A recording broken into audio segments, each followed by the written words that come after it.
So barley జావ చేసి నేను దాదాపు ఒక 4-5 నెలలు అవుతుందనమాట. వైజాగ్లో ఉండే టైం అయితే ఫ్రీక్వెంట్గా వీక్లీ థ్రైస్ అలా చేసుకొని తాగేవాళ్ళం. కాకపోతే ఇక్కడికి వచ్చేసిన తర్వాత అనేది దీన్ని పూర్తిగా వదిలేసాను అనమాట. కానీ ఇప్పుడు ఎందుకో చలికి వేడిగా తాగుదామని చెప్పేసి ఆలోచిస్తే బార్లీ గుర్తొచ్చింది. సో నైట్ సోక్ చేసేసాను.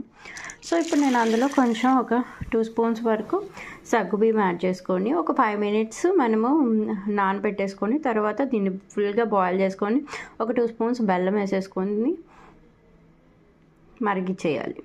సగ్గుబియ్యం వేయటం వల్ల ఇలా మనకి జెల్లాగా వచ్చేస్తుంది జావ మనకి. ఇందులో కొంచెం బెల్లం వేసుకుందాం. చూడండి కన్సిస్టెన్సీ ఎట్లా వచ్చిందో.